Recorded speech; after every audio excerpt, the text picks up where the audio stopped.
So we are in book number 5 within the Madras series. And when I tell you I have been waiting for Trevor Grant and Corinthians Avery's story, I've been on the edge. I'm so glad that this is the book that unfolds the story of these two characters. Now, these are familiar characters. If you've been keeping up with the series, we were first introduced to these two in book number 2 within the series called Whispered Promises. And I fell in love with them ever since because the way that they initially met is so juicy and so hot and so fiery. It's no wonder why this book is called Fire and Desire because it is so crazy. I'm so thrilled to review this particular book for these two. Now, just to give you a rundown, Trevor Grant and every character that I'm speaking about, it's like one big melting pot. They are all connected to the Madras clan. You have Dex, Clayton, and Justin. They're brothers. And everybody that I speak with somehow is connected to these brothers through their fiancés or through their wives or some shape, way, and form. They're all connected. So Trevor Grant, he works with Dex Madras. Dex owns his own company, and Trevor Grant is his partner. Okay, so Trevor Grant is 37, and he is the head foreman for Madras Exploitations. And his parents are Maurice Grant and Stella Grant. And he has a sister, and her name is Regina, but they call her Gina for short. Now, she's 10 years younger than him, so she's 27. And his upbringing was pretty good. He's very intelligent. He's very smart. He has a lot of things under his belt that I'm going to kind of like unfold as I tell about the story. I'm not going to tell everything up front. I kind of like take my time and unfold everything. But his parents, they are separated, and they actually separated when Gina and Trevor were younger. Trevor at the time was 16 and Gina was 6 when their parents separated. Now the reason why they separated was because Maurice had, Mr. Grant, had a woman who had this fixation on him, who lusted after him, who was obsessed with him, who wanted him, and would do anything by any means necessary to get her paws on him, even breaking up a happy home. And that's what she does. She tries to spread all these lies and say that Maurice and her are having an affair or whatnot. And for the life of me, I can't understand why Stella did not believe and trust her husband, Maurice. But I discovered the reason why. Because I said it just can't be because she just didn't trust him. Here's why. Now, this woman's name, the mistress, her name was Paris Sanders.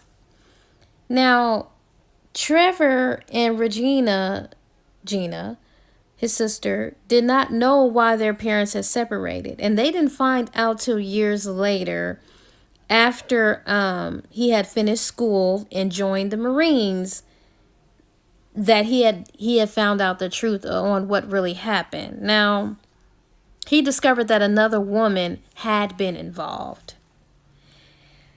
And, well, at least that's what his mother thought, which she had every right, because Paris Sanders delivered a photo to his mother of her and Maurice Grant, her husband, in the arms of her on this business trip, and she was fully naked. So that looks pretty bad. What are you doing on a business trip with this woman and she's half naked? You might as well say she's naked. Half naked is fully naked. How do you explain that one? So that's kind of hard to come back and bounce back from that. because that just don't look too good. Not at all. So there's nothing that you can say when you have someone showing evidence. You hear rumors, but then when you see concrete evidence of your husband holding a half-naked woman while on a business trip, no, that was it. That was the straw that broke the camel's back, and that's why they're separated. But even with a picture, pictures can be deceiving. Who knows what happened? But that didn't look too good, so that's why. Now it made sense. But he's pretty cool. He don't have any hangups, not really. So that's a little bit about him. Now, Corinthians Avery is the head geologist at Remington Oil, and she is 31. Now, her father is Reverend Nathan Avery. Now, I didn't know that her parents were that deeply rooted into Christianity. I thought that maybe her parents just were in love with Bible scriptures and chapters and wanted to name their children after, of the Bible, things in the Bible. But I didn't know that he was a full reverend. I didn't know that. So that's interesting. Yeah, her father is a Reverend Nathan Avery, and her mother name is Madeline, I believe, Avery. And her brother, which is 5 years older than her, so he's 36, his name is Joshua. But he's a senator. So he's Senator Joshua Avery. Now, I do not like her brother.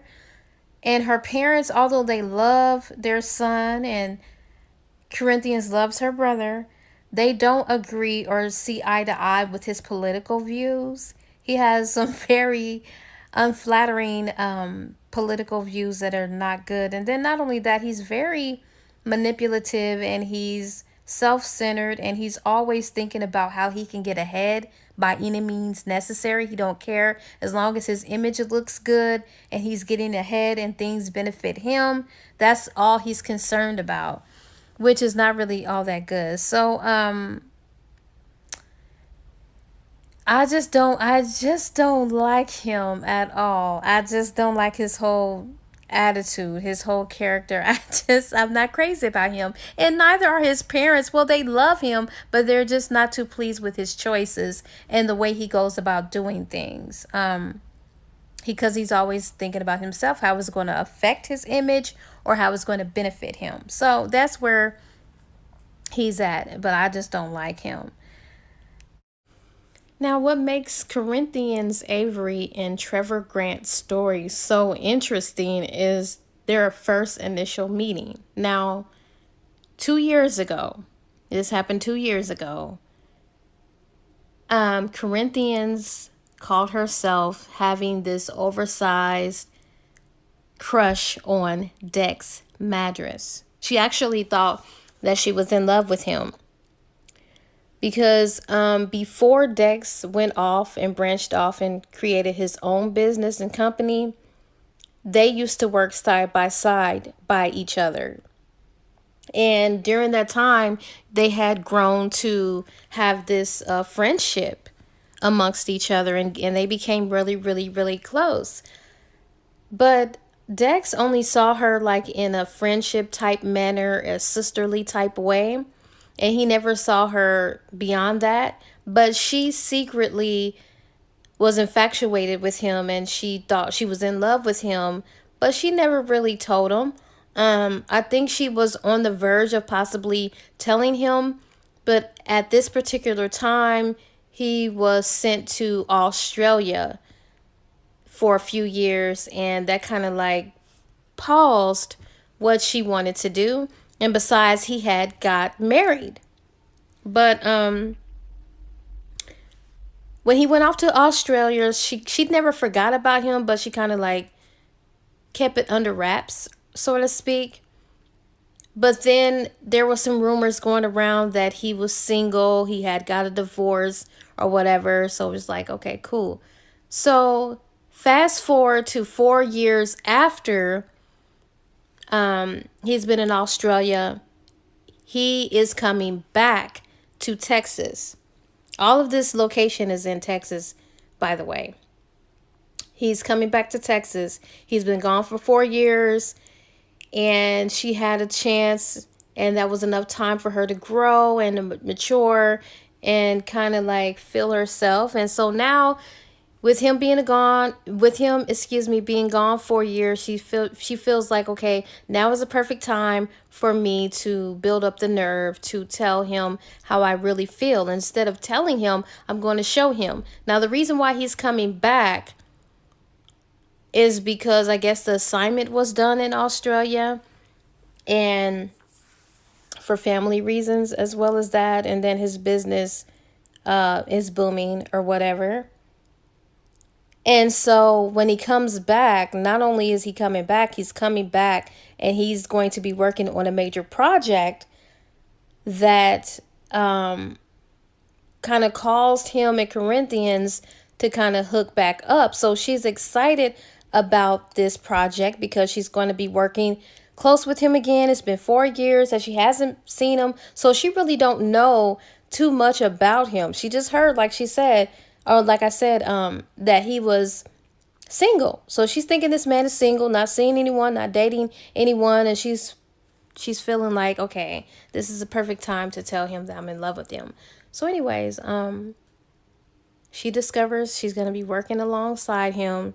She briefly speaks with him and he speaks with her, and he's glad to catch up with her or whatever. And they were supposed to go out of town for this business meeting. Great, cool. So what she decides to do, I'm going to book a suite, not just a suite, but a connecting suite so that I can have easy access to his hotel room and he has easy access to my hotel room. She sets everything up. Long story short, she was expecting Dex to come, but in all actuality, there was a family emergency with Dex. So instead of Dex going out of town on this business trip, he sends Trevor Grant in his stead. Yeah. She goes to the hotel, checks in. She calls down to the reception area and asks, had Dex made it in yet? The receptionist tells her yes. She goes to his room, so she think he's in there. And she can hear him in the shower, but she goes in there and then she decides to have her robe on, and underneath she has a sexy lingerie and outfit or whatnot. Shower stops, out walks Trevor, and there you go. She's shocked, she's mortified, she's embarrassed. She can't believe that this is not the man that she was expecting. She was expecting Dex, but she sees Trevor. Of course, Trevor, he sees her immediately. He's attracted to her, and this strong kind of like lust, not lust, but yeah, lust, attraction, infatuation, it starts to unfold. It happens right then and there for him. But he's a bit confused as to why Corinthians is in this room trying to get a man that's already claimed. And he explained to her, well, you must have been out of touch with Dex because he's married and he has a child. So, of course, she's hearing this and she's upset. But in the same token, she too had this unexplained attraction towards Trevor Grant. And in that moment, she knew that, okay, I know I came here for Dex, but in this moment, I'm highly attracted to Trevor. Like, what is this? What is this? Something happened. And that's the moment she knew that she was no longer in love with Dex, that it was just some oversized infatuation and crush that was fickle, and it really wasn't as real as she thought it was. She really wasn't in love with him because these new feelings started rising and emerging, and she's completely cut off guard because it's like what she was really, when I tell you highly attracted to Trevor, she was like, this Negro is fine. Like, this Negro, who he fine. And he's having this I'm reacting and I'm having this response to just how he looks or whatever. But in the same token, she was like, okay, but this guy, he can't think anything of me or my character if here I am dressed like a slut. I come into a hotel room trying to seduce a married man. He can't think that much of me. So even though she's attracted to him and she could feel that it's something mutual going on or happening, she can't stand him because she's angry that he's seeing her in this manner. And not only that, he works close alongside this man that she's in love with, so he could blackmail her at any time because that's Dex's partner. And it was supposed to be a secret. Only Dex was supposed to see her like that, not him. And she's mad that he's looking at her in her intimate attire, and she's just feeling a mixture of emotions. It's like, I'm mortified, I'm angry, I feel humiliated, I feel embarrassed. It's just so many things. But Trevor, although he couldn't understand it, he too couldn't figure out what this attraction was. His was very, very strong. I mean, can you blame him? Here he is, a man, and then he's seeing this fine woman in this lingerie that is sexy, revealing everything that she got. He's seeing everything she got, everything she's working with. So that's kind of hard for him to get that out of his brain. But in the same token, he's like, man, but she likes Dex. She's in love with Dex. Like, so I can't do much about that. But I'm hoping that she gets over this attraction. If she does, then he's going to make his move. But he was like, she likes somebody else. She's in love with somebody else. So how could anything unfold between us? And then in the back of his mind, he was like, I don't really know if she really cares that this man is married, because she's still acting like she's confused and she still don't care after I told her that Dex is already married, he's in love, and he has a kid. So he's kind of like on the fence, and he too has a mixture of emotions that are happening to him as well. And they're just kind of like caught in this moment. But he was nice about it. He didn't really go, make a fool out of her and laugh at her too much. But he did let her know in so many words that he was attracted to her, he wanted her, and that she didn't have to worry about the secret getting out. He kind of like made amends with her and said, look, we'll keep this between us and this will be our little secret. I won't tell Dex. So that says something about his character if he agreed to that, because he could have been dirty and said, I can't wait to tell Dex. And so that's where they stop their, well, that's where the writer stops their story. And here we are. And the book does begin with that whole scene of how they met. Well, it's kind of like Trevor was replaying that whole moment. Now, it's been 2 years in this present moment. It's been 2 years since that night. But during that course of time, over those 2 years, both Corinthians' job and Trevor's job allowed them to kind of like see each other in passing. They saw each other a lot since that night. And actually, I believe like a little over a year ago, their companies had worked together on a major project. So they was working together, and he got to see her and she got to see him. But every time she would see him, she's mortified, she's embarrassed, she's angry. And so she don't really want anything to do with him. But secretly, she's head over heels for Trevor, but she's not going to let him know that. And he secretly is head over heels for Corinthians. He has been lusting after this woman for 2 years straight, liking her, thinking about her, dreaming about her, repeat. That's all for these whole 2 years. And she has been doing the same as well. She dreams about this Negro. She's thinking about this Negro. She lusts after this Negro. Like his just presence, it just does something to her body. Her body immediately reacts to him, as well as when he sees Corinthians, his body immediately reacts.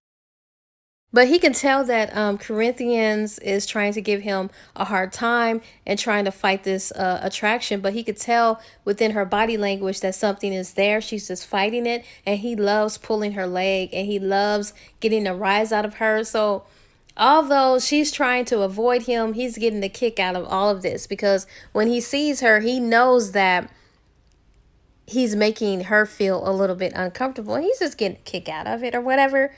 So, this is 2 years. Now we're in the present moment, 2 years after that incident. It starts out with them in this conference room.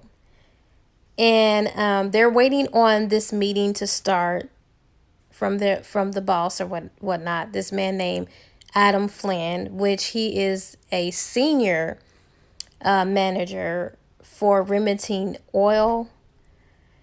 And so, as she come into this conference room, of course, Trevor, he's looking at her, he's staring at her, and she sees that Negro too. And so he's just sitting there trying to think of what her next move was going to be because the room was crowded and there wasn't that many seats for her to sit. And he knew that where he was positioned, she was going to have to sit close by. She didn't have no choice. And he was like, yes, But, she comes over there and she sits down. So in walks Adam Flynn. And he was like, okay, ladies and gentlemen, I want you guys to have your seats so our meetings can go underway. Blase, blase. He's just explaining to everybody about this project that's coming up or whatever, just spilling the beans. And they're just there at this meeting. And during this meeting, Corinthians and Trevor are kind of like eyeing each other. And she's trying to avoid it, but they just keep looking at each other or whatever. But they're not saying anything. And so after the meeting was over, Adam Flynn, he says to Corinthians, he go over there, he says, are you still available to fly to South America to represent Remington Oil for the Oil Research Summit? And she was like, oh, yes, I am available. And I so look forward to going on the trip. And so he was like, good. And he said, I look forward to hearing about your report for our next meeting. She was like, absolutely. And then Adam turns his attention to Trevor. And he says, do you know if Dex Madras is still going? And Trevor, he starts smiling. Because Corinthians is still right there. He started smiling and he looked at Corinthians. And then he turns his attention to Adam. He was like, due to family obligations, Dex, he has relinquished all his travel plans abroad for a while, and I'll be the one representing Madras exploitations at the meeting in South America. And so he turned and he meet Corinthians' face, and he noticed that she had this shocked gaze on her face, and he was so like pleased that he saw this reaction from her. And he was like, yeah. And then so Adam Flynn was like, okay, well, good, I hope you enjoyed it. He says, yes, I will, and I'm looking forward to the trip as well. And so he's just getting a kick out of this. So she's angry. And so she tosses him like this chilling glare before she quickly left the conference room. But a smile of satisfaction, it kind of like curved on Trevor's lips because he knew her days of avoiding him were over. So he knew, like, okay, this is going to be the perfect opportunity. We're going to be in South America. We're going to be out there just living it up, working side by side. So ain't no way she can avoid me. There ain't no way. So they touched down in Rio de Janeiro. It's a Brazilian place in Brazil, in South America. They touched down or whatever. Well, not together because she went separately. But it's very beautiful and she's just loving the scenery or whatever. And so she gets to her hotel. It looks nice in the lobby or whatever. And she was greeted by this Brazilian man, and she was so pleased with how pleasant he was because just a few hours ago she was detained at the Brazilian airport by a customs inspector who thought her luggage appeared a little too full. So they was just giving her all types of hell, and they was just giving her a hard time, and she didn't too much like that. So her initial meeting or greeting into Rio de Janeiro was not a good one. So she was just so happy when he was so nice or whatever. And so, now mind you, this is a Brazilian place, so most of the people there, they're speaking in Portuguese. Now she did learn a little words in Portuguese, but it was only over a course of maybe like 2 weeks. So she wasn't very, very good at it. So she didn't really feel comfortable speaking Portuguese because, she wasn't that good at it. So, because the clerk was speaking to her in Portuguese. And so, um, she just kept responding in English because she momentarily forgot to use the Portuguese words she had learned. But she still wasn't good at it. So, the guy asked her in Portuguese if she would like a cup of coffee delivered to her room later. And so she smiled and she answered in Portuguese and says yes. And he smiled too, and then he gave her a message and a room key along with a sealed envelope. And so she took it and she was like, I wonder what this can be. So, anyway, she opened the letter and she scanned it, and it says, "Call me when you arrive. I'm in room 301, Trevor." So she kind of like frowned when she saw that because she was like, oh gosh, like, ugh. So she just kind of like threw it in the nearby wastebasket. And she felt angry at herself for even reading it. And she was just mad when she saw that it was a note from him. So anyway, she asked the hotel clerk, she was like, when did Mr. Grant arrive? And he said, well, actually, he arrived yesterday. So she nodded and she said, listen, under no circumstances do I want my room number given out. And the only calls I'll accept are those from Remington Oil or from Reverend and Mrs. Avery. All others take down as messages. So the clerk, he just nodded and he said, okay. So, so she felt a sense of relief knowing that she wouldn't be bothered by the likes of Trevor Grant because she just gave that message to him. At least she knew that not for a little while she didn't have to deal with him, but soon she know that, they will have to eventually link up because they had this research summit to start in a few days. So as far as she was concerned, the less she saw of him, the better. So,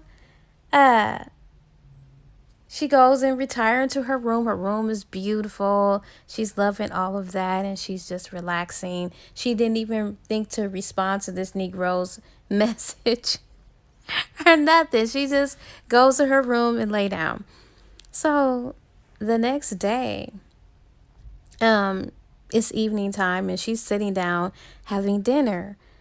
And as she's sitting there, just eating up her food, enjoying her food, she hears a voice say, don't you think it's time you stopped avoiding me? And so Corinthians looked up from her meal and momentarily paused because she was startled by the beauty of Trevor Grant's dark eyes. And she hated to admit it, but his glare made him appear even more handsome. She was just looking up at this Negro because, oh, this boy is so fine. And he got dimples and, oh, she just thought he was so fine.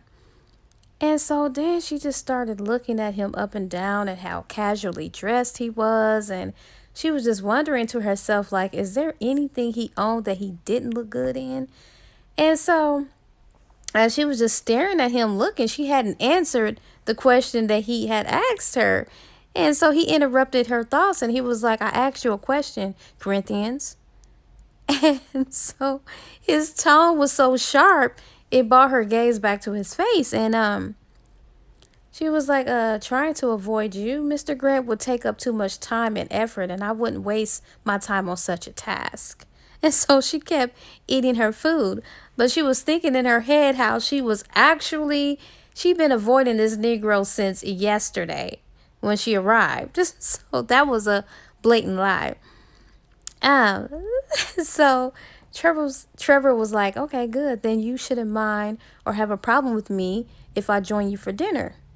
And then he started taking the chair and he sat down. And she kind of like frowned at him and she says, I do have a problem with it. It was my intent to sit here and enjoy a quiet meal. And so Trevor, he was just looking at her and he kind of like smiled. And when he smiled, he was just showing his beautiful teeth. And she was just looking at this Negro. And he was like, a quiet meal. He said, I don't see no reason why you won't have one. And then he glanced down at her plate and he says, I doubt that food will make any noise. And trust me, I'll be the first to leave if it does. And so that was funny. I thought it was funny. I started laughing. But she didn't find his words the least bit amusing. And she looks at him and she says, Mr. Grant, and then he cut in. He says, I'm Trevor, remember? And she says, you're whatever I see fit to call you. Just be glad it's not something a lot worse. So at this point, see, Trevor is kind of like a no nonsense type of guy.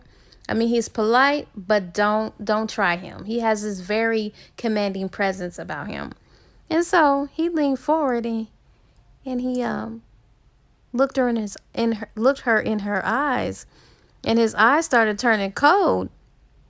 And he met her glare and he says, I'm not worried about you calling me anything but my given name. You're too much of a lady to do anything else. Now, she didn't too much like this because he was insultingly reminding her of that night 2 years ago when she stood before him looking like anything but a lady.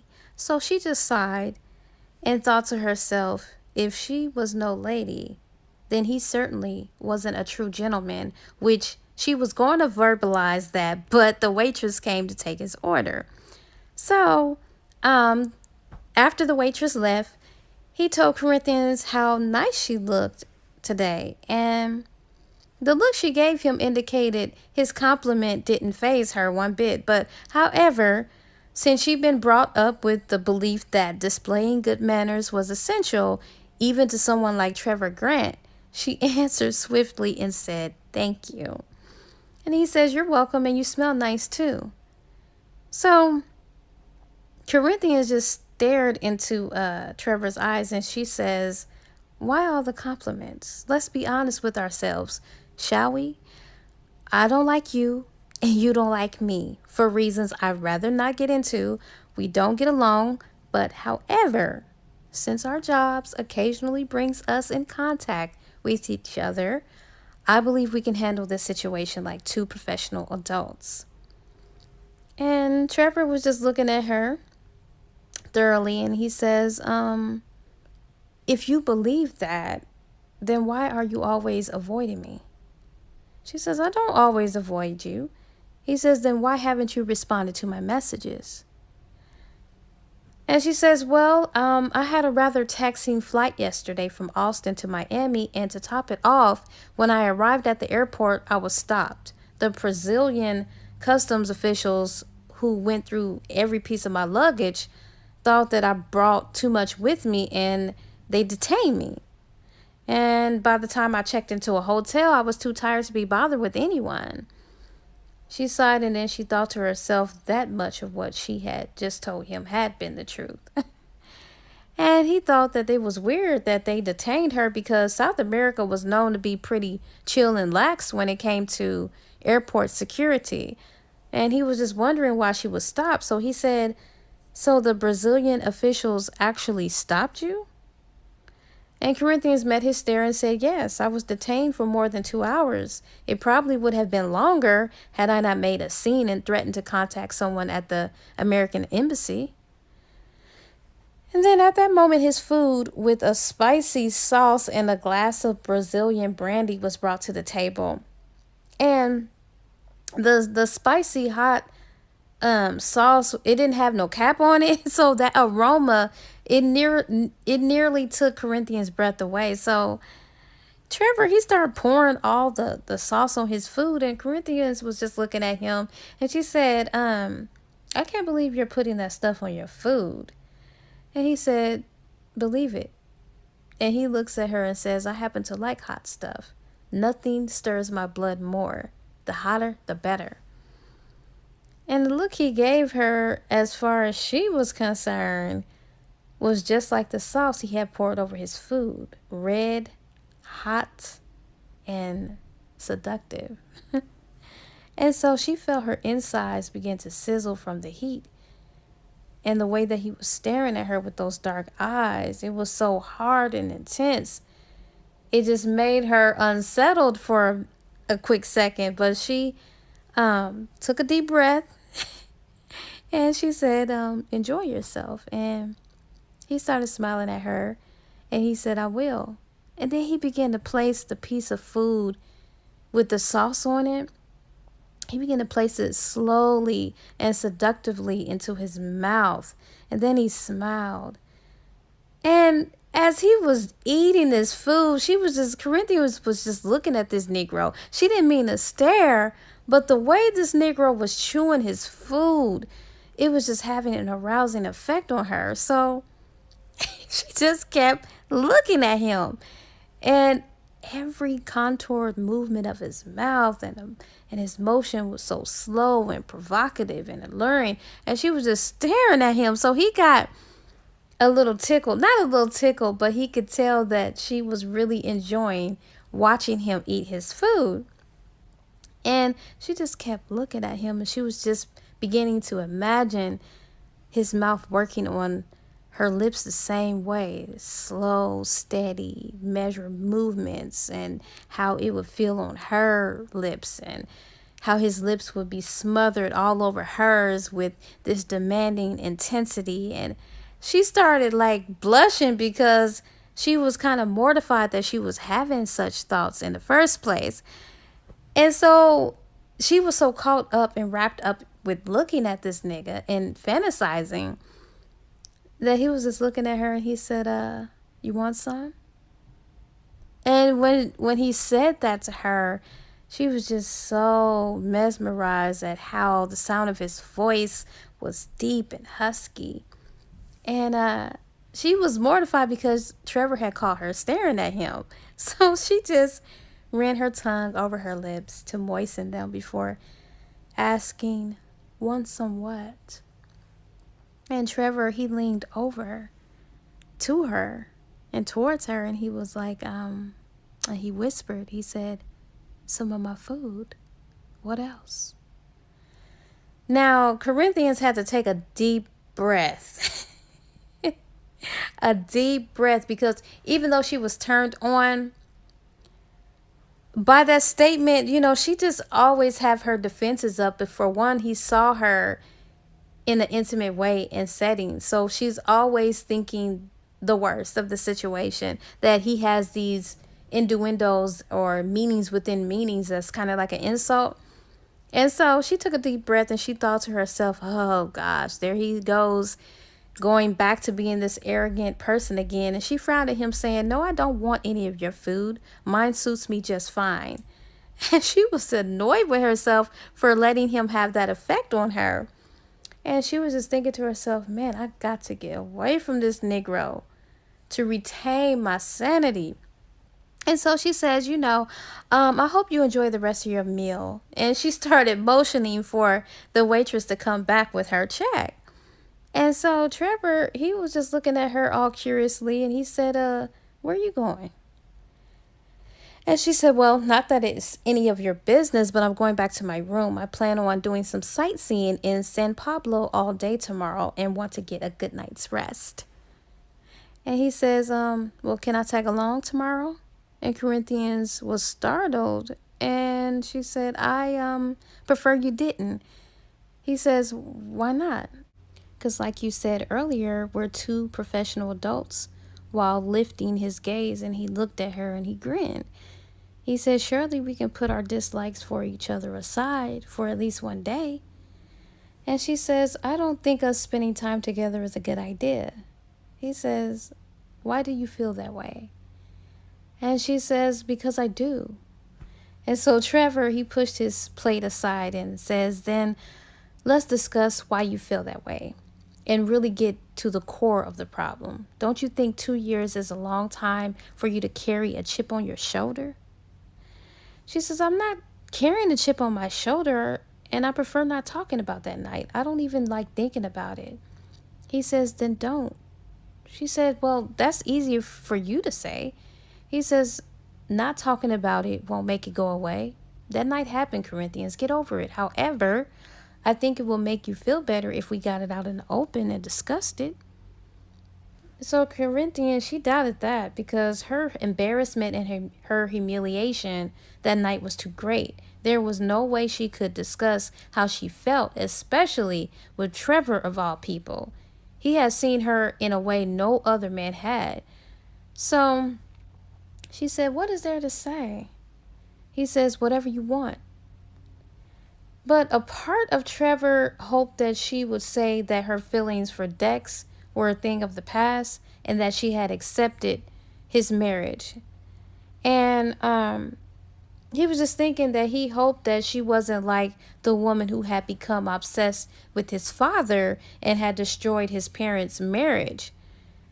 The thought of that, of her being that way, or that kind of woman, kind of like angered him because that the woman that messed up his father's marriage, she was scheming, she was conniving, she was manipulative. So it's like those issues that he had, those complexes that he had about women like that, it kind of angered him.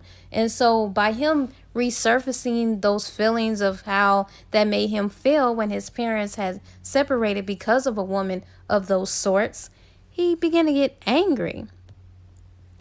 And so he's not thinking straight at this moment because he's reflecting back on that.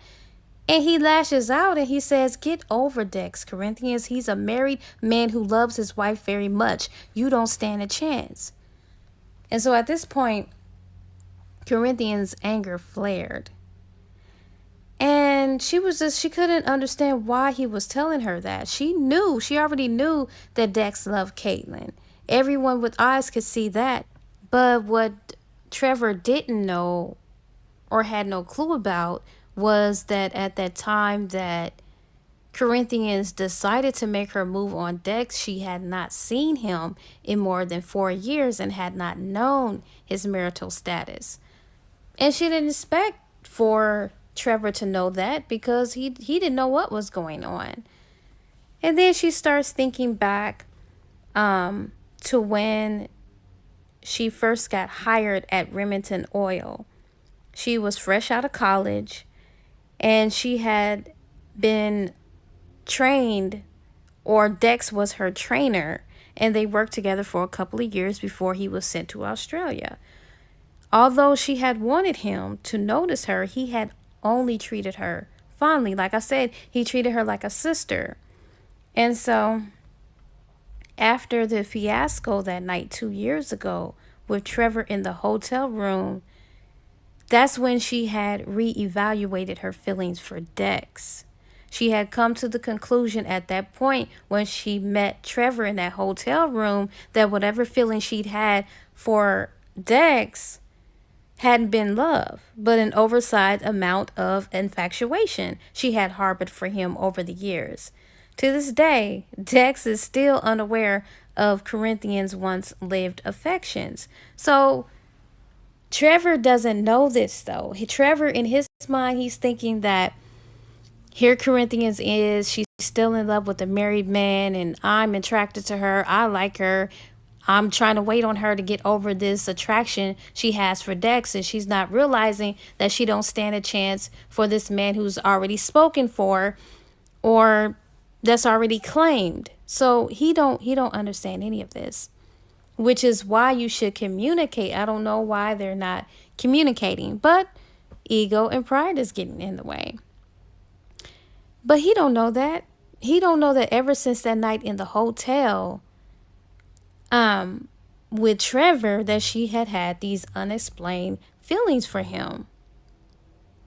But then on the flip side, she would be angry at herself whenever she saw him, because in her mind, I know Trevor is looking at me as a homewrecker, and I know that he doesn't think a whole lot about my character. And so she snaps out of her thoughts and she was like, you don't know what I stand a chance of doing. I've discovered when it comes to love, most men are fickle. Otherwise, there wouldn't be mistresses, now would there? And she knew that when she said that would anger Trevor. She knew that when she said that. And she was right, because if looks could kill, she'd be dead. So she was kind of like, oh, this look here, I'm a little bit frightened. So anyways, she turned her attention away from Trevor and took a breath and thanked the waitress for her meal in Portuguese. And when she said this in Portuguese, the waitress suddenly, like, her face turned bloodshot red, and she had tears in her eyes, and she ran out of the room. And Trevor says to Corinthians, "Why did you say something like that to her?"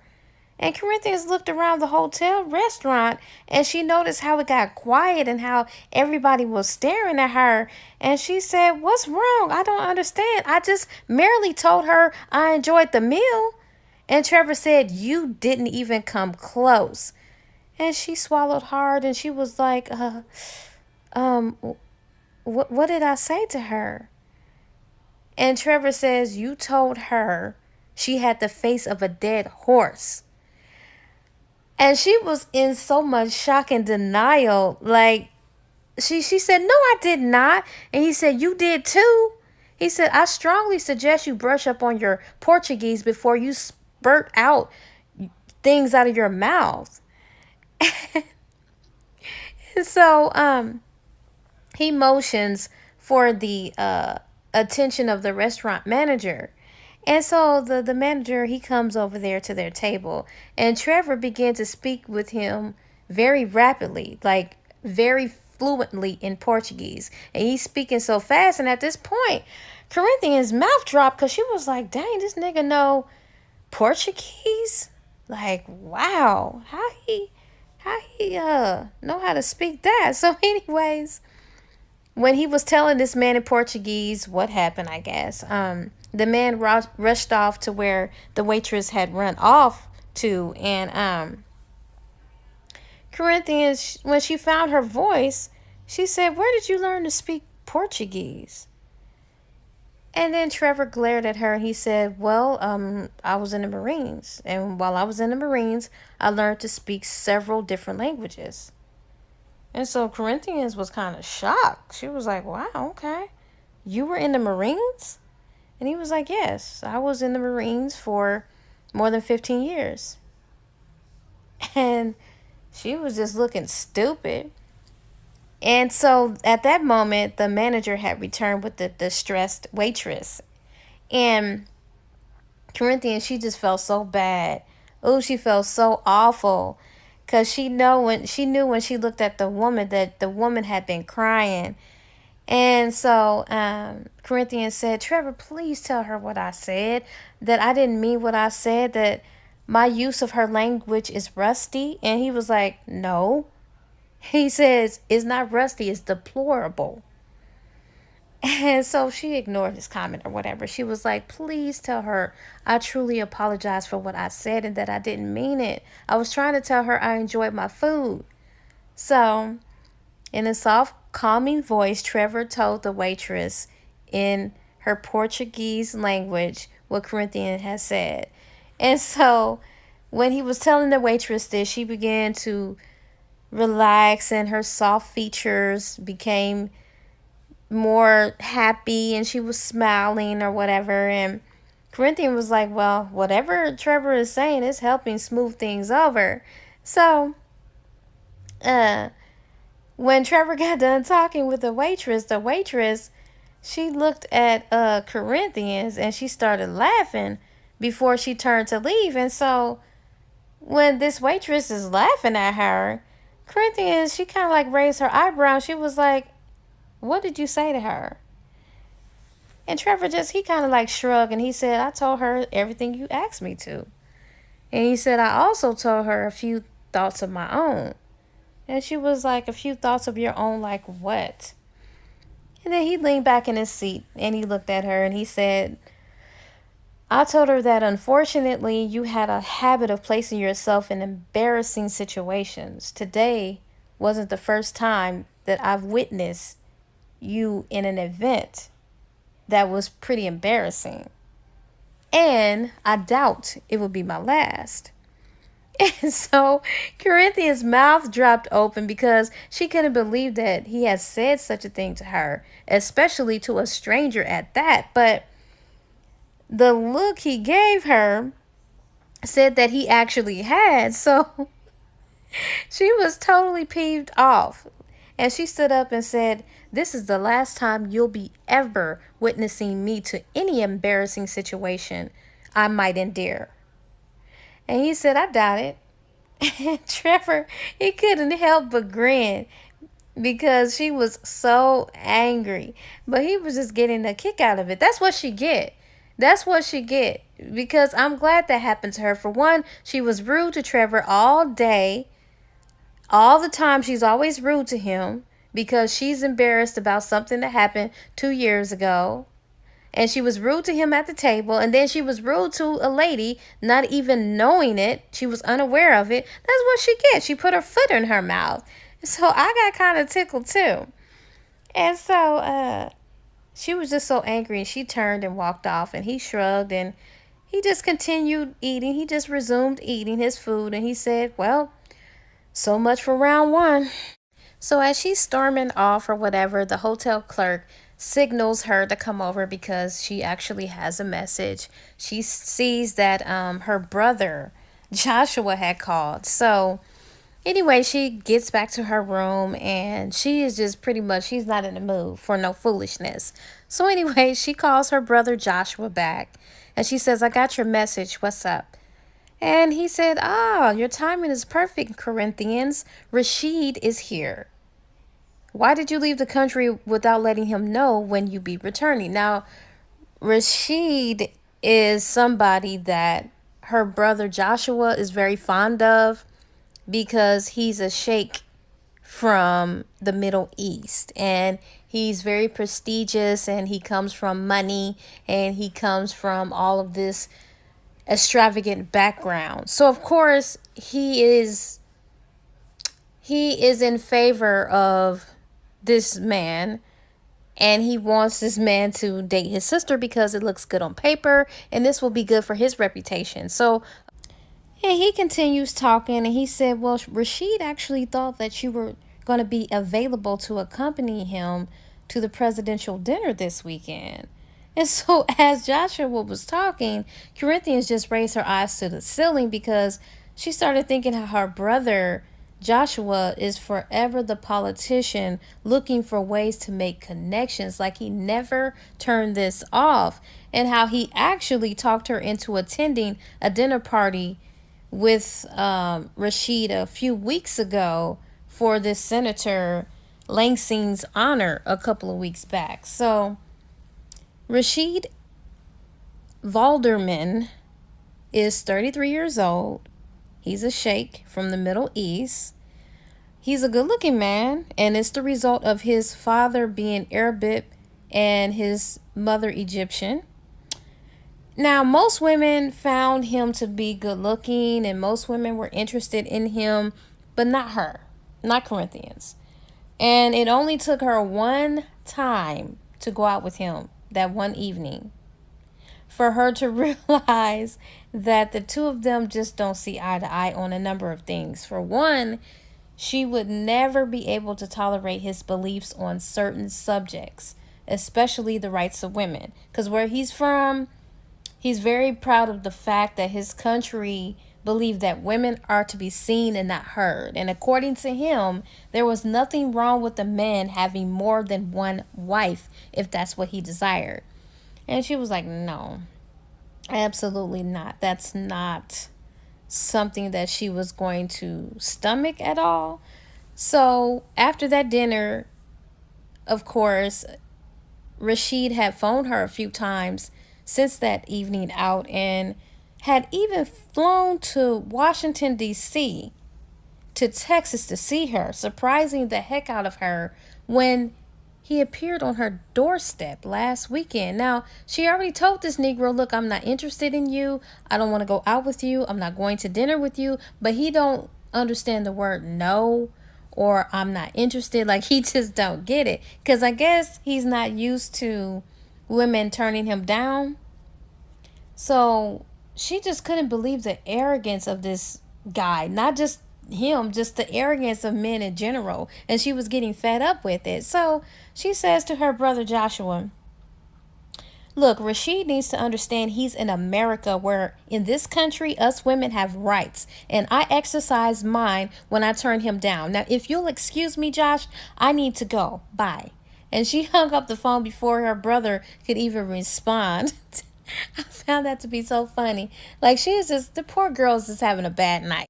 So after he hangs up with his sister, Joshua kind of like smiled at Rashid, and he was like, I don't think Corinthians will be back for another week, so I suggest you find someone else. And he said, I also suggest that if you are really interested in my sister, I suggest you take another approach. She doesn't like being told what to do. And he was like, I don't care how you handle women in your country, we do things differently here. And Rashid just looked at him. He was like, are you suggesting that I let a woman rule me? And Joshua, he just kind of like raised his eyes to the ceiling. He was like, no, I'm not suggesting that. What I'm suggesting is that you learn how to compromise. And so Rashid, he just looked at him like he was crazy. And he was like, I know how to compromise. However, I practice the art of compromising with world leaders and not with defiant women. And he just stood and walked out of Joshua's office. Now, of course, Joshua was careful with how he was talking to Rashid, because after all, he don't want no enemies. See, Rashid is from the Middle East, okay? And the United States and the Middle East get along. They're friends, you know. That he don't want no enemies. He don't want no bad blood, nothing like that. So he made sure he was careful with how he was talking to Rashid. But in the same token, Rashid, being where he's from, he don't understand the word no. He just don't. He don't understand that. And he doesn't believe in being, he's very cold in my opinion. He's just like he's just cut and dry. I just really don't like him. What I didn't know about Rashid is, like I said, he's from a place called Mawati in the Middle East, and it's a very poor place. Very poor. They don't have nothing there. And so he's looking to change that. Now his father, I don't know what his name is, but he is the leader of Mawati, and he's a sheikh from Mawati. So although he's a very powerful man, he feels like his father is not really doing a good job. He's not really getting results. He's not really getting the message across. He feels like his father is not helping the people quickly and swiftly. He feels like his country can be further ahead if his father would really like take another approach versus the nice, kind of like passive approach and sweet, kind approach. He just feels like it doesn't get results. So he's planning to take things into his own hand. And what I mean is, I didn't know that Rashid for the past 6 months has been doing research on Corinthians Avery. Like I said, Corinthians, she's the head geologist at Remington Oil, and she's very great at what she does. She's very intelligent. Although she is attractive, that's not really why Rashid is interested in her. He's interested in her intelligence because he feels like, okay, she is the gateway and the key to helping my country get ahead. Now, she's so good. She's accomplished a lot that it gained her both national and international attention from countries all over the world. Okay, so she was getting offers from every end of the globe looking to hire her and have a place of employment at any place and end of the earth she wanted to work. They were trying to get her. She was that popular because she was very great at what she does.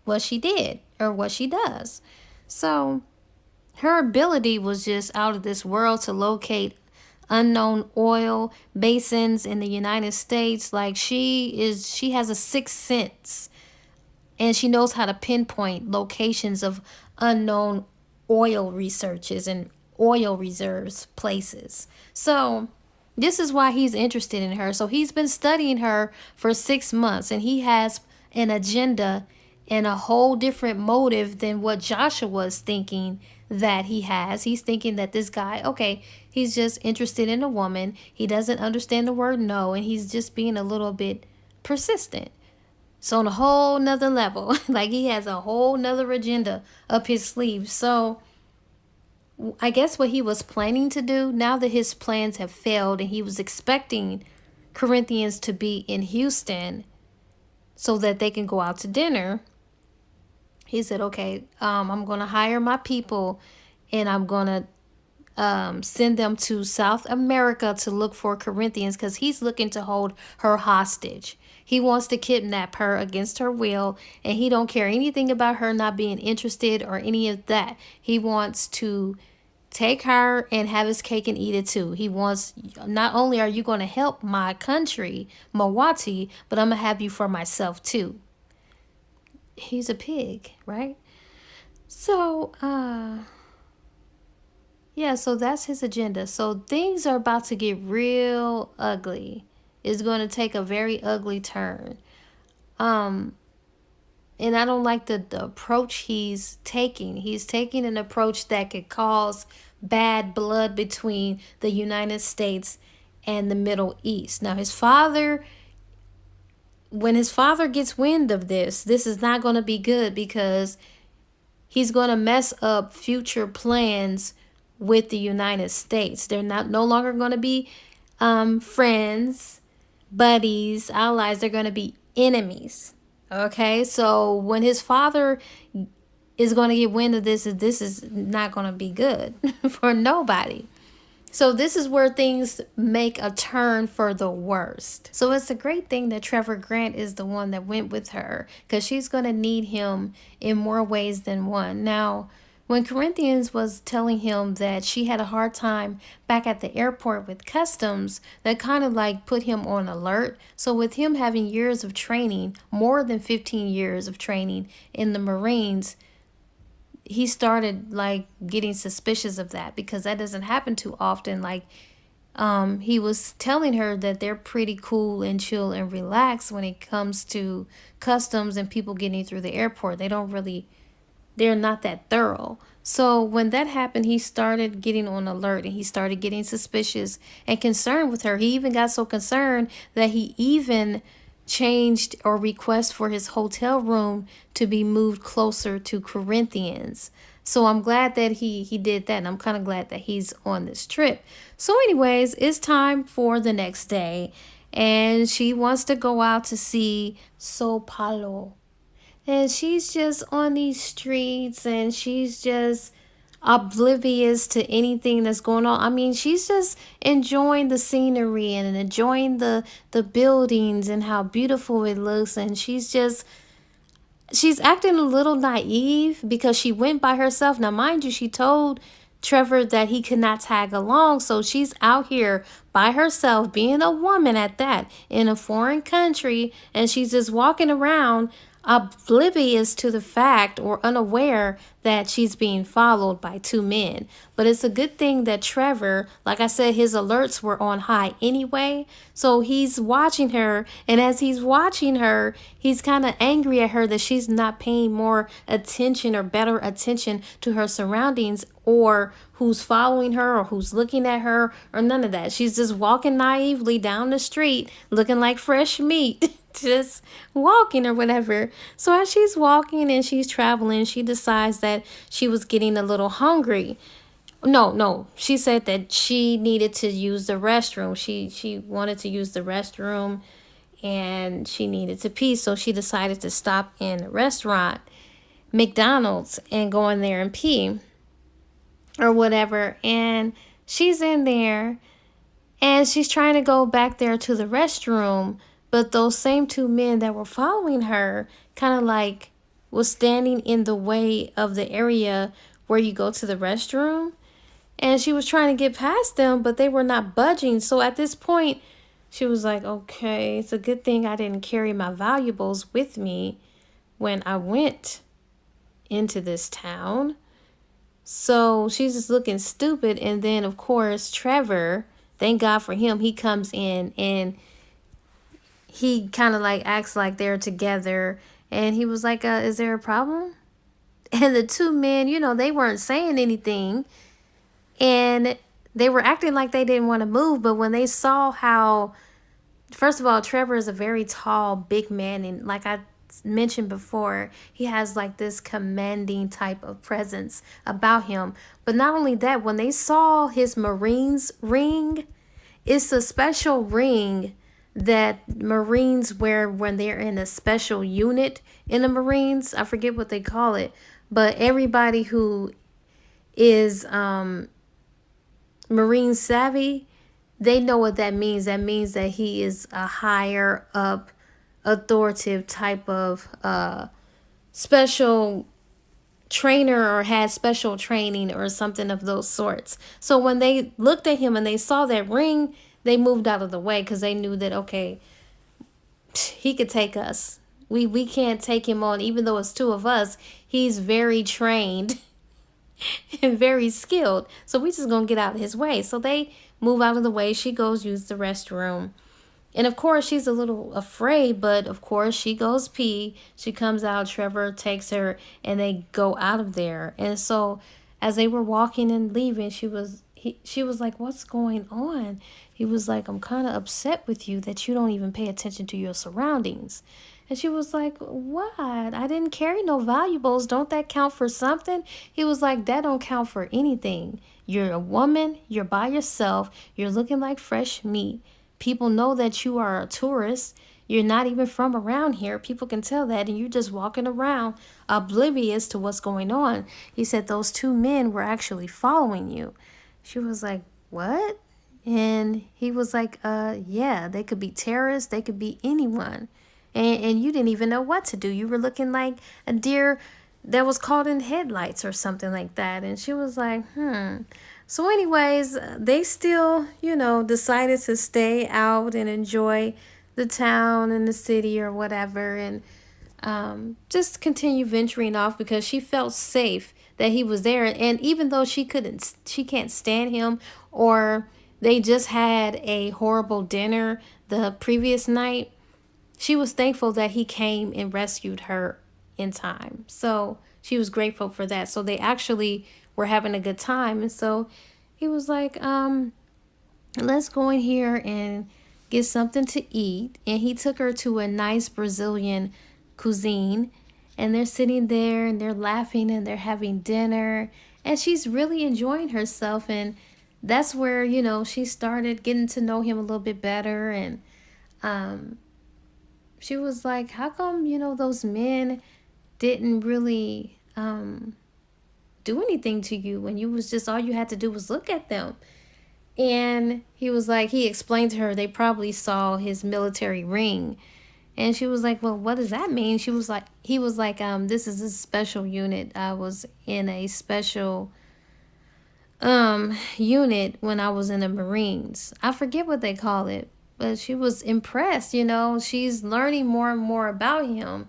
And she was like, oh. And so she was asking him, she was like, well, are your parents still together? And he was like, no, my parents are not together. They're not divorced. They never divorced, but they are separated. They've been separated for 20 years. And she was like, wow, okay. And I don't think that he got into why they were separated. I think she changed the subject or whatever. And they're just making small talk. But this attraction begins to unfold. And they're starting to let their hair down or whatever. So they're relaxing more and more and more. And they're talking and opening up and sharing and different things like that. So after they had their nice little meal at this Brazilian cuisine, he decided to also take her to this museum of art in Sao Paulo. And it's a very nice museum, and they have all this beautiful art. It's just very beautiful on the inside of there, and they're just looking at that stuff, and um they was just enjoying themselves. They went so many places, upscale places. They went to upscale shopping centers, and they just went all over the town, just having a really, really, really good time. And um, so after that, she decided that she wanted to call it a night because they had to return so they can get ready for the research summit for the next day. And so he was like, well, I'm going to walk you to your room. And she was like, I know the event happened earlier today, but gosh, you don't have to treat me like I'm a baby. And he was like, no, it's good. It's good. And besides, I got my room near you. I'm right across from you now. And she was shocked by this. And so they were just, just standing there, whatever. And this moment happens. This moment unfolds, and she lets her guard down. He lets his guard down, and they share a passionate kiss, like very passionately. So passionately that they were about to sleep together. They was about to have a moment, but they stopped. They stopped. And he was like, no pressure. He was like, well, I'm across the hall, and if you change your mind, my door is open. I'll be waiting on you, or whatever, just I'm right here. Just come to my room if you decide that, you want to continue this, then we can. So she goes in there, she goes into her room. She was like, oh my gosh, like, why did I let my defenses down? Like, why did I do that? And she's just like, oh, but I liked it, but then I don't, then I like it. And she's just going back and forth, and he had to go take a cold shower because he was waiting for her to come back to his room, but she never did. So he just decided to take a cold shower, and he really didn't get any sleep at all. And neither did she, not so much. She was just thinking about him, and they just were thinking about each other. So during the middle of the night, because like I told you, Trevor, his alerts were up. He was just always just very, very alert because he knows something shady is going on. So Trevor came into her room. I don't know, I think he got a key, and he came into her room, and he woke her up, and she was like, what are you doing? And he was like, look, we got to get out of here quick. There are some men downstairs, and they're holding the people downstairs hostage. We have to go, and we have to move quick. And so she starts panicking, and she starts being afraid. Now, he's trying to focus. He's really trying to focus because as they're trying to think about what's going on in this present moment, she's kind of like in her night stuff, and she's looking good. And he's trying to focus while trying to hurry up and get out of that hotel without being seen, because he believes that they're there for her. So he was like, come on, hurry up, hurry up. And he said, I'm going to help you pack. He said, I already packed some stuff when I knew what was going on, or whatever. So he got his bag packed, and he got all of her, what he felt like was going to be necessities. He put them in his bag with his, so that they didn't have to carry too many bags. Well, actually, he was the one who carried it. And he's just trying to rush her, and she's trying to protest a little bit, like, what makes you think that they're after me or whatever? And he was like, we don't got time, we wasting time. So anyway, she decides to be quiet and go ahead and comply. And she was like, well, how are we going to get out of here? He was like, we have to go out the window down the stairway or the stairs or whatever. And when she looked down there, she saw how high up they were, and she was scared. She was really scared of heights, like the kind where you go down the stairs and you could possibly fall or whatnot. she was just afraid. And he was like, look, you're going to have to trust me. He was like, do you trust me? And she did, because he had rescued her earlier that day. And not only that, she could tell that he was very concerned about her well-being. The fact that he was risking everything for her was beautiful to her. So of course she trusted him. They go out of the window and they were able to sneak down and haul off, and they go into this rainforest, this jungle. They go into this jungle trying to escape these men, these terrorists or whatever. And of course they do escape in time. But the terrorists, the men that was holding everybody in the hotel hostage, came into the jungle as well, looking for them. And so they were able to hide behind this really big, thick tree.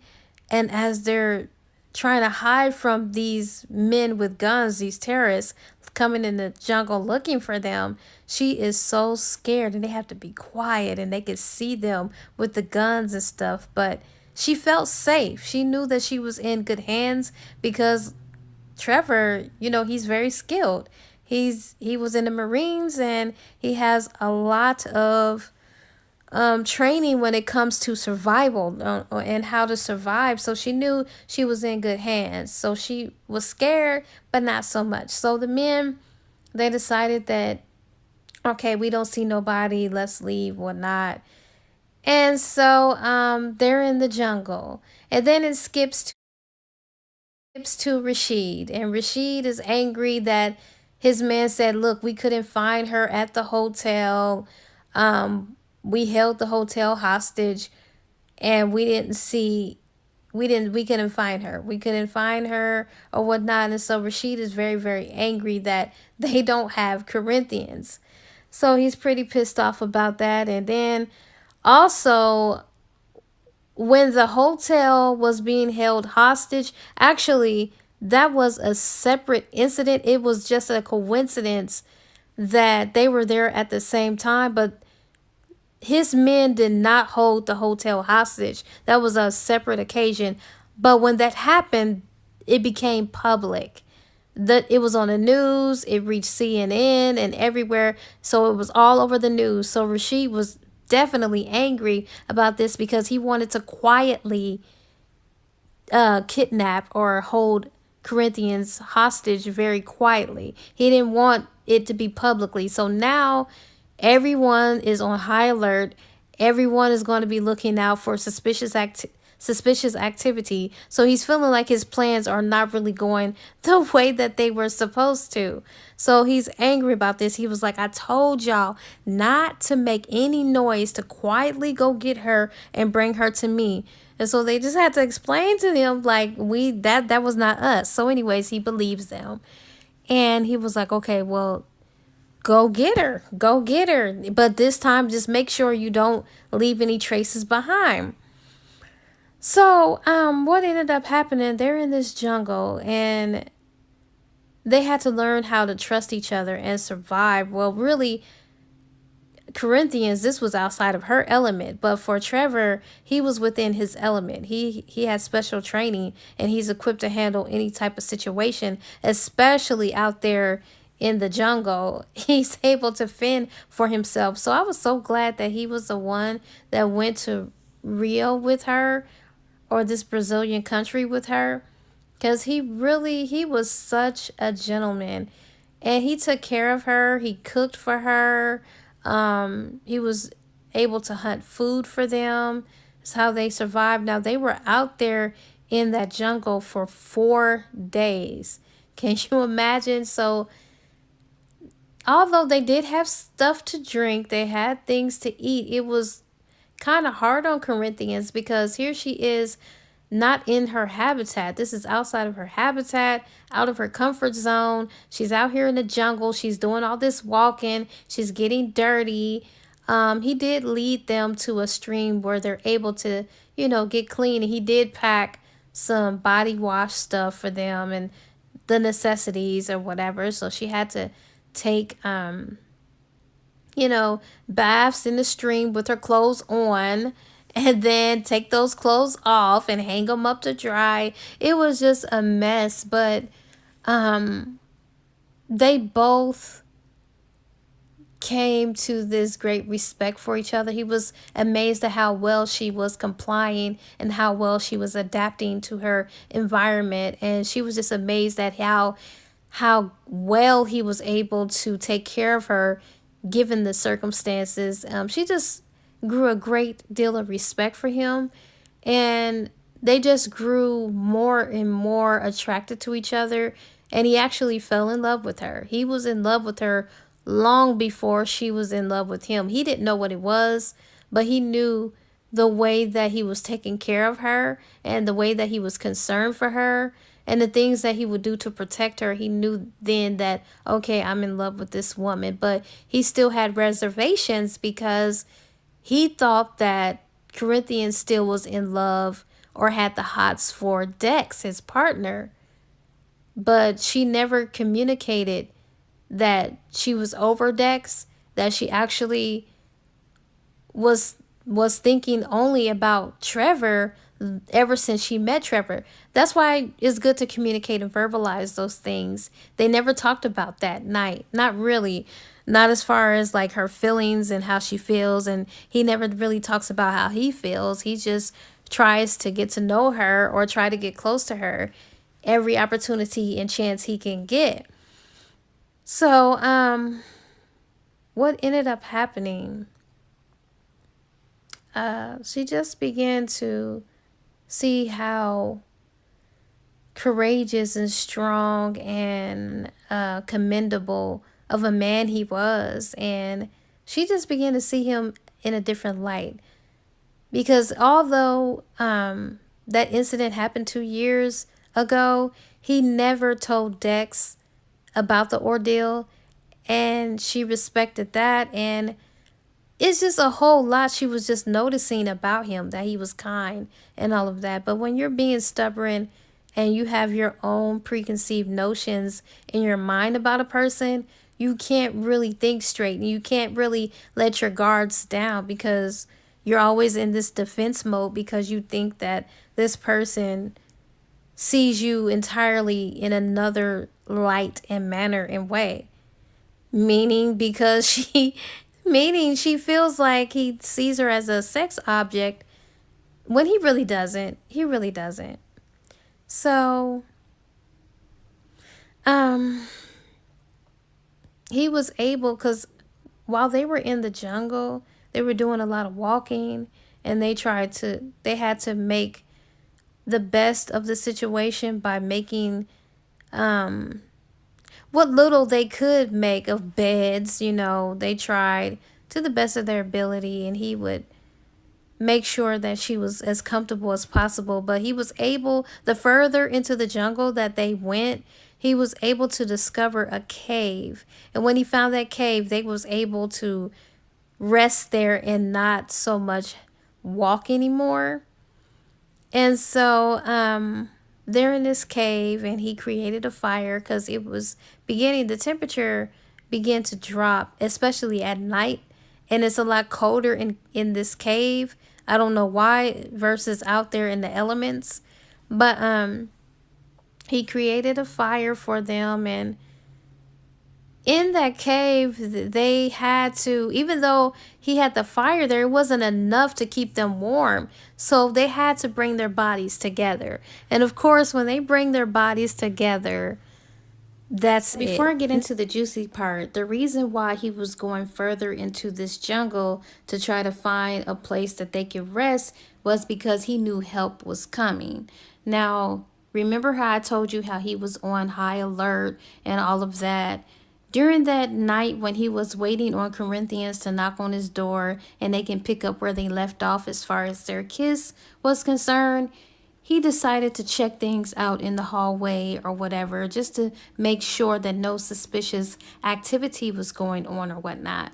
So he goes down into the lobby area and he notices that it's very quiet. So he's on high alert. He knows something is wrong. And then besides, when he goes further down, he could just see something wasn't right. And also, he saw one of the younger hotel clerks just looking frightened and scared, like kind of like on the side. And he goes over to the hotel clerk, the younger guy. He was like, "What's wrong?" Because he could tell that he was really scared. And he was like, there are some men in there holding a lot of people hostage in the sort of like side area near the auditorium and lobby area. And he was like, okay, what did they say? Did they say what they wanted? Did they say who they were? And the young boy was like, no, they didn't say anything, but they told everybody to be quiet, don't make any sounds. And if you do, everything's going to explode because they have a bomb in the room somewhere and that nobody could move. And he was like, okay, oh my gosh. He was like, okay, well, I don't want you to panic, because the little boy was looking scared. He said, I don't want you to panic. I'm Trevor Grant, and I'm going to be able to help you. Now, unfortunately, they're in there, so we're not going to alert them. But what I want you to do, I need you to do me a very serious favor. And the boy was like, okay, well, what is it? So, of course, he's trying to make sure that this boy really listens, so he gives him some money. And he said, I want you to listen, and I want you to listen and follow my instructions very well. And the boy was like, okay, what do you want me to do? He said, listen, I need you to he took off his special Marines unit, the ring that he had on his finger, and he gave it to him, the little boy. And he said, listen, I want you to go to the American Embassy. And when you get to the American Embassy, I want you to ask for, I forget his boss name or lieutenant, somebody that he used to work alongside in the Marine Special Unit. So he said, when you give this ring to him, I want you to specifically give it to such and such. Do not give it to anybody else. If anybody else try to tell you, hey, he's not in, he's not here, don't talk to them. Don't even relay the message to them. He said, only give it to this specific person only. Don't relay no message to nobody else. Only speak to him. If he's not there, leave and come back when you think he will be available. He said, only give it to him. And when you give it to him and he sees this special Marines unit ring, he's going to know exactly who I am. But just in case, I want you to tell him that Trevor Grant this is his ring, this is who it belongs to, and that I went into the Brazilian jungle with Corinthians Avery, the head geologist at Remington Oil. We're on the run and we went into the jungle for protection because I believe somebody's after Corinthians Avery. He said, now do you follow me? And the boy was like, yes. He was like, okay, so there's nothing to be afraid of. He said, I'm going to make sure that you get out safely. So he was able to get the boy out. The boy escapes, and he's entrusting this little boy to relay this message. Now that he knows that help is on the way, he feels calm, cool, and collective, that now they can rest. They don't have to go no further into the jungle, and they can just sit and wait because he knows his boys, the people in the Marines, all the U.S. Army and all of them, they're going to be looking for him. And they're going to know where to find him. They will find him. So he knows that they're going to be okay. And not only that, not only is his special unit, Marines unit, looking for him, his family, his friend, all of the Madras clan, Clayton, Dex, Justin, they got wind of this on the news. It's everywhere. It's all over. This attack that happened on Brazilian soil, and the people that they are holding hostage are Americans.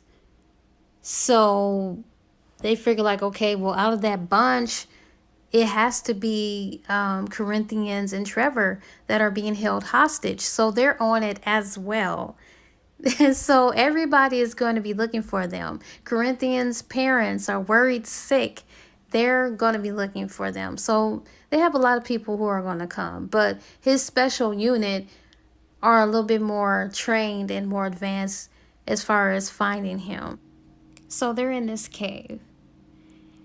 And even though he found this cave, at first the cave was jacked up. He went in there and cleaned it out, but she was mad at him. She was mad at him because when she was going to look for something to clean her body off near the stream, she notices a pack of condoms in there. They were getting along up until that point.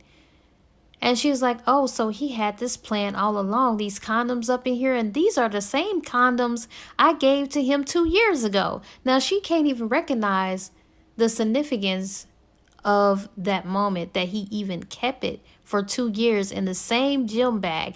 He kept it as memorabilia, but she can't see that. She's just thinking that he's trying to take advantage of me. He planned this all along or whatever. And she gets mad at him and starts complaining and fussing at him. And he's just trying to tell her that was in the bag ever since 2 years ago. I just grabbed what I could. I threw your belongings in there. I grabbed what I thought was a necessity for you. I wasn't even thinking about no condom. And she said, you daggone right. And she threw the condoms over the stream.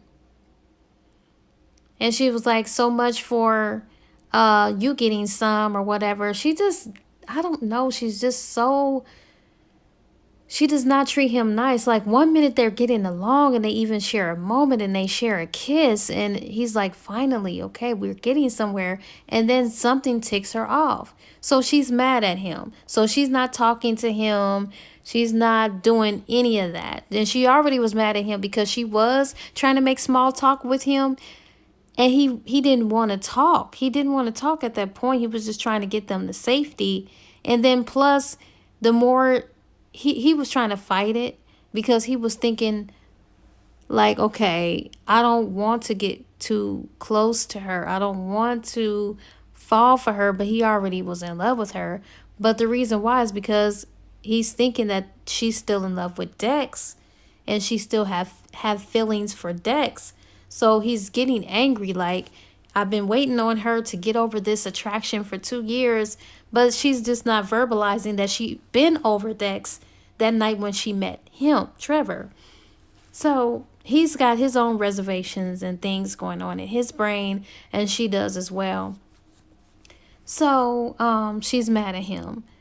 But then when she goes into the cave and she sees that he dressed it up nicely, she appreciated, but she was too mad at him to say anything. And every time he tries to tell her something, like he tried to tell her, excuse me, when they were on their way to the cave, he was trying to tell her to hurry up because it's getting ready to rain. She was like, no, it's not getting ready to rain. And she wouldn't listen. So she's just taking her precious little time lollygagging around, and she decided that she wanted to hang her clothes out to dry, and he told her that it was going to rain. Sure enough, it rained. So she was pissed off about that. And so she goes into the cave and she don't want to speak to him, but it's freezing cold in this cave and you have to come together. I mean, the fire can put off some heat, but it was not enough to keep her warm. And Trevor had a blanket over there, but you know, she was trying to act like he was just waiting on her to come to her senses and come cuddle with him. And he was just staring at her, and they're just both staring at each other, just in silence. But they were mad, but then they started being attracted to one another, and that attraction started unfolding again. And he finally just decided that, okay, I'm not gonna play her game. We can't have two childish people. So let me go over here and hold her. And she tries to say, no, get off of me, I'll be okay, I'm not gonna be cold. And he just grabs her. He just grabs her and hold her real tight. And at this point she was like, dang. And he was like, just be quiet, I'ma hold you and we gonna go to sleep. Now she does go to sleep, but when she went to sleep, he couldn't go to sleep because he was getting hard on, because here he was this close to this woman's body. You know, she's in this t-shirt. She's looking good and smelling good because she had just had a shower. Not a shower. She was at the stream cleaning her body. He was just, oh God, he just couldn't take it. And she could feel his dick getting hard, but she just went on to sleep or whatever. And he was kind of like, he did touch her breast a little bit, but then he was like, what am I doing? Like, I'm not finna take advantage of this woman while she's sleeping. Let me just get my emotions in check. So he does, and he falls asleep. So, baby, when they wake up, it was on and popping.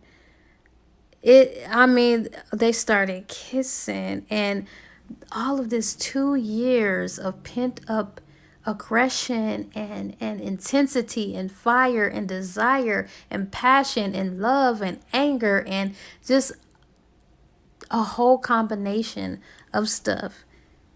When I tell you, when Trevor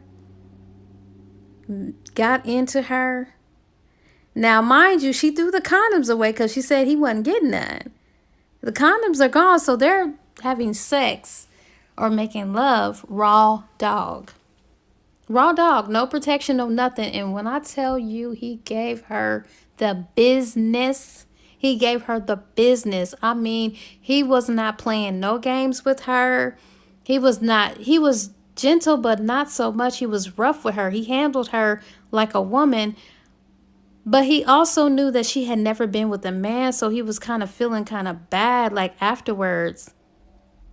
Like, oh, I hope I didn't hurt her, and he's well endowed too. So it's like she wasn't hurting or anything like that. It felt good to her, and she wanted it. And as he was making love to her, he was speaking in Portuguese. But in Portuguese, he was saying he loved her. And he was just giving her everything he had. Like, he couldn't believe that moment was finally happening. After 2 years of lusting after this woman, dreaming about this woman, wanting this woman, desiring this woman, needing this woman, wanting her for himself, to himself, he gave her the business. Like, hands down, he just really gave it to her. And so in that moment, he was like, okay, this woman is mine. I don't care. She's going to have to get over Dex, and I'm going to make her mine. I don't want nobody else. I want her. He didn't say it, and she was hoping that he would verbalize how he felt, but he did in Portuguese. He did, which he should have just told her in English. And so she's feeling rejected, and she's feeling like, oh my gosh, I gave him a part of myself. I can't take that moment back. What is he going to think of me now? Like, oh. So she's having her own thoughts, but she loves Trevor. She loves him. Like, she really, really loves him. And she just wants him to just say it and verbalize it or whatever. So after they make love, he hears this roll call. And it was like, uh-oh, that's my guys. And so when he hears that, he knows they're there to rescue them. So his boss comes or whatever, and he was like, man, I'm so glad you came or whatnot. And he was happy to see him. But in the same token, he was like, oh, where's the young lady? Because Corinthians was in there, getting dressed or whatnot. And the boss could tell like something had transpired between them, but he couldn't put his finger on it. He was just like, wow, it's no wonder you got lost in this jungle. Man, I know you had a field day, accompanying this beautiful woman. And he was like, whatever. So, he could tell like something was going on. So anyways, Trevor felt bad. He felt bad that the first time making love to her, it was in a freaking jungle, in the cave. It wasn't the most romantic settings in the world. So, he felt bad about that. So, of course, when his boss rescued him, they had to walk a little ways away to get to their transportation or the chopper or whatever. So instead of allowing Corinthians to walk, he picks her up because he already feels bad. Like, I made love to her in the cave, no protection and all of that. So he feels like he wants to make it as smooth for her as possible. And he picks her up in his arms and he's holding her. He takes her on the chopper. And she was like, okay, you can put me down. And he still held on to her and she fell asleep in his arms. And while she was asleep, he said, I love you in English. And she thought she was dreaming, but he really had said it. So anyways, when they get back to the American soil or whatever, of course, Corinthians' mother and father is there, and they're waiting for them, and they touch down and they see Trevor holding their baby girl and that he had brought her back safely. And so they had a great deal of respect for him because he brought their daughter home very safely and soundly.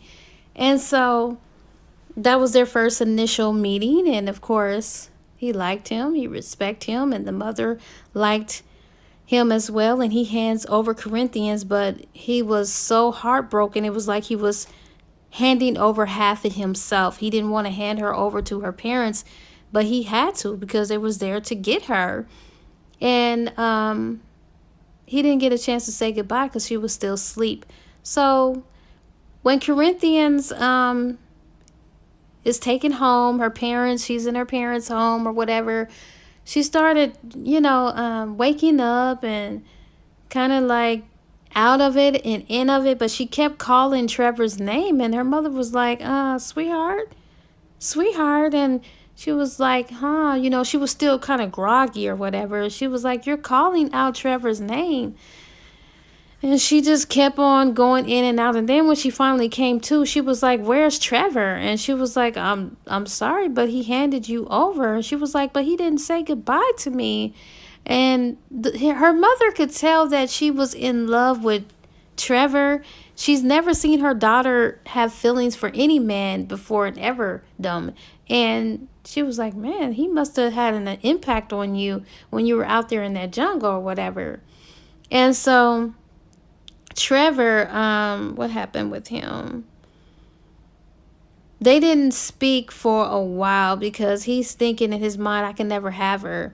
She loves someone else, and here I made love to her, and I can't even have her. So he's going through his motion, and she's going through her motions, and they're just, I don't know.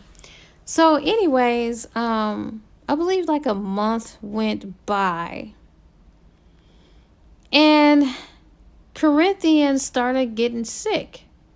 She started getting sick, feeling sick, and Trevor knew it had been a while, and he wanted to check on her because he remembered too that he did not use a condom when they made love, and he basically just ejaculated in her. So he went by her house to check on her.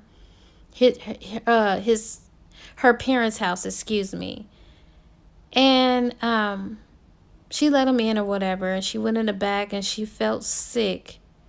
And she did get sick, and he was like, so I'm here because I kind of figured that you would be pregnant. And she's like, of course you would know, because when you went into the bathroom with me, you saw the pregnancy test. And he was like, okay, well, did you take it? She said, no, I didn't take it yet. I'll take it when I wake up. So anyways, they're laying there, and then Corinthians' parents come home. Now, her father is a reverend, so he wanted to know, what is this young man doing in his house when they're not there? I mean, even though they're of age, still, it's a respect thing. So he wanted to talk to them right away. So the father leaves out, and then the mother said, you guys better hurry up and go talk to him and see what he wants, because he's giving you guys 5 minutes. And so Trevor was like, well, okay, well, I want you to go in there and take that pregnancy test because we have to know the fate of it so that we can pretty much be concrete with what we are about to tell him, instead of because we don't know your results yet. So go take the test. And so she takes it, and she says she is pregnant. He was like, okay, well, she was like, how am I going to tell my father? He was like, it's easy. He said, I'm going to marry you. And she said, what? He said, yeah, I'm going to marry you. She was like, but I mean, I don't want you to marry me because I'm pregnant. And she didn't realize that this Negro, he loved her. He already had decided that he loved her and he wanted to marry her. It's not just about the baby, but she didn't understand that. So anyways, she still has not heard him say that he loved her. And so he was like, I'm going to marry you. So anyways, they go into the reverend's study or in his office or whatever. He talks to them, he lectured them, he gives them a long sermon, and of course Trevor let him know what was going on, that she's pregnant, and that the reverend of course wanted them to get married, and he said, I already had intentions to do that, sir. And then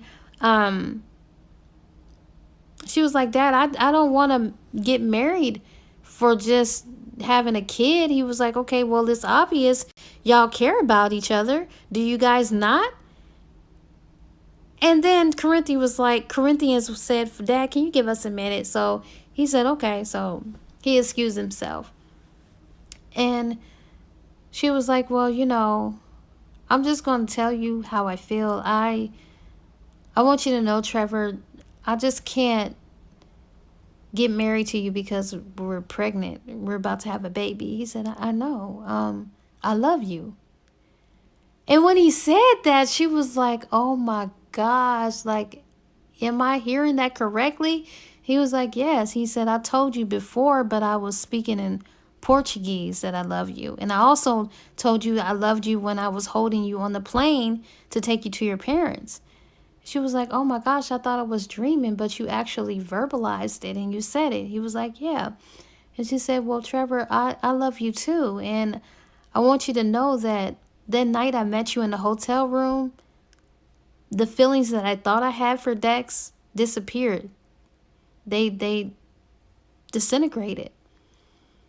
I've always had a thing for you. I just held it inside. I guess that's why I hated you so much, because I was trying to fight what I really felt. She said, I love you too. And so they kiss and make up and they get married. They go off and get married. And now she is Mrs. Grant and they're living happily ever after. So she is pregnant.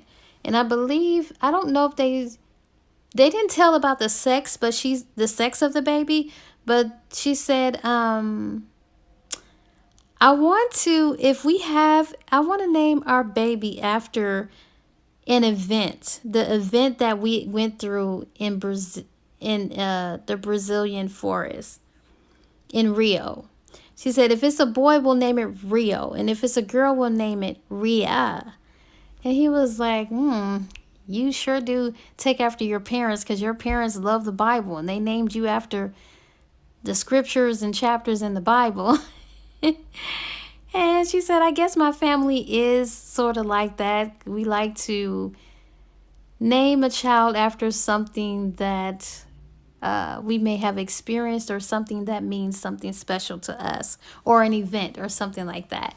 And he gets tickled. So what was so cute, how it ends is so cute. Now, Trevor had to go away on a business trip and he was going to be gone for a week. And he wanted his wife to come, but she was like, no, I want to stay here. Me and the baby will be fine. It's only a week. And besides, I have my family to come by and look after me or whatnot. And so he goes off. And what she does is the same way that she met him 2 years ago. She planned the same thing. She booked a suite and made sure it was a connecting suite, and surprises him in the hotel room. She goes into his room. As she hears him turn off the shower, he gets out the shower and she's sitting there. And this time, up under her little robe, she's fully naked, and it was just so cute. And he was like, well, what are you doing here? She said, oh, I'm here for such and such. They're just doing role playing. And she was like, but this time I'm Mrs. Grant and you're Mr. Grant. And so it was just so cute how they came together. Now, what ended up happening to Rashid, he ended up getting arrested because they found out that he was trying to kidnap Corinthians to help his country, Mawati, in the Middle East. But she actually respected Rashid's father because of how nice he was and he was such a peacemaker. So she did end up working with Rashid's father and helping the country of Mawati, and she was able to find some oil there for them. So they partnered up and she was able to help them as well. And then also during this time, well, the incident between Maurice and his wife Stella, Mr. and Mrs. and Mr. Grant, they were separated, but when this happened to Trevor and Corinthians, it kind of brought them back together, and they realized that over the years that they've been stupid, and they decided to put aside everything that happened. And she felt so bad about not trusting her husband, even though there were pictures of her husband with this woman who claimed that they had an affair. He was in a picture with her. I don't know what happened, but he swears up and down they did not sleep together. So she decided to put the past in the past, and now they are back together and they're going to renew their vows. So I was so happy to learn that Trevor's parents, through this experience and situation, brought them back together, and they're now one big family unit. They no longer have separate homes. They renewed their vows and they're back together, just like Trevor and his sister Regina wanted. So everybody is just one big happy family. I really enjoyed this story. And yeah, it's just so cute. It really was cute. So this is my long review of Fire and Desire. Hope you guys enjoyed it, and there's more to come. All right, bye.